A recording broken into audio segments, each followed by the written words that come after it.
niman dad oo xoogaa yar iska danyar ayaa waxay ka qayb galeen munaasabad oo zab ka jirtay oo dad xoogaa VIP ah ka soo wada qayb galay nimankii VIP da ahayd waxaa la fariisiyay meel gaar ah dadkii yar ee masaakiinta ahaa ee xoogaa yarna kadinka yaro meel ah ayagana ay fariisteen markaasaa waxaa dhacday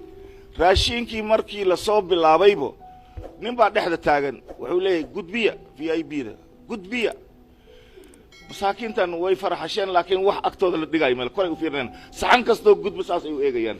gudbiya caanihi waa socdaan qudaartii waa socotaa hilbihii waa socdaan bariiskii gudbiya markay dhammaatay ee dadkan ay iska yaaban yihiin kiina dhexda uu taagan yahay ilaahay amarkiisa meeshiiba hal mar waxaa soo booday bahal masoo madaxiisa meeshuu la-eg aad yaabaysid markaasuu sidaa yidhi kii dhexda taagnaa gudbiyada uu ku jiray ayaa argagaxay war waa maxay maskaan nimankii waxay yidhaahdeen iska gudbino waa la yidhi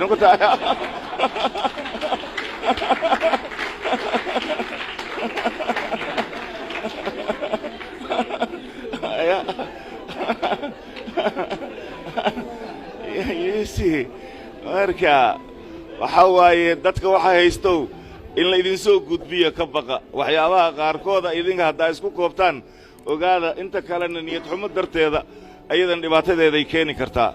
ogow sheekaa jirto hadda ka hor hadduu qof gaajaysan yahay dariskaaga u yahay hurdo fiican saad ku hurud way adag tahay inaad basashaada carafteeda anigana sanka iga soo gashay habeen weliba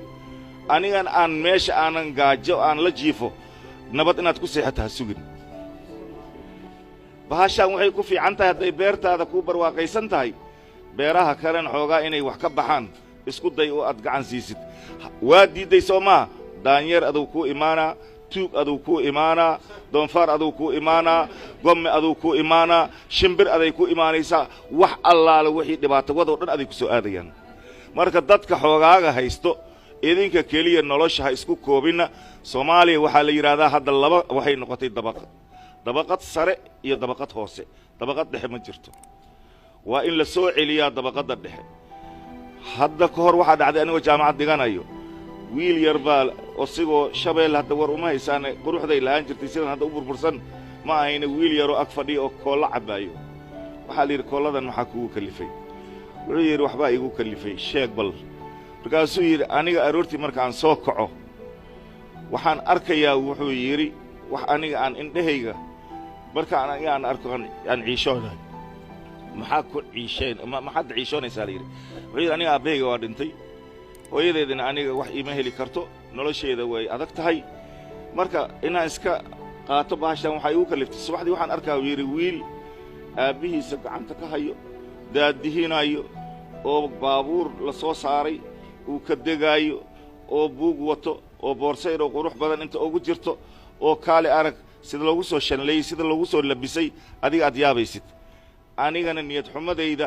halkaanan waxa aan wato kan waxaan ku bedesho male marka si aanan ugu mashquulin oo aniga aanan u eegin ayaa waxaan u cabayaa kooladan si aan adduunka iyo maskaxdayda meel kale iyo hawo kaleba marka wuxuu yiri markaan kooladan aan cabo dadka dhan ana ugu sareeyo yiri sida marka waxa waaye dhibaatadeeday leedahay waana runtii wadankan meelaha loo baahan yahay maalgashiga wadanka xoola ayuu maanta ku hodantinimadiisu ay tahay beeraha maxaa la dhihi jiray ee badda wax allaala khayraadkeen annaga waxaa noo qaata cadowgeenna badda ugu dheer afrikaan leenahay waana ka gaajaysannahay maalin walbana billions baa laga soo saartaa oo kalluumaysi sharci darro iyo wax aanan la qaadan karin burcad badeed la sheegayo oo aanan Soomaaliya keliya ee aanan adduunka aanan jirin laakiin wax qabadka ee caalamka markuu badeena waa ilaalinaya uu yiri wiilasheena yar yarka kaliya inay soo qabqabtaan kuwa badeena dhacayo aanan indhahooda qabanin sunta kuwa ku shubaya aanan arkin waxa soo miiran oo dhan oo dhibaato ah waxa looga bixi karaa markaan annaga aan u soo jeesano wadankeena oo aan noqono dad iyagu wax qabsan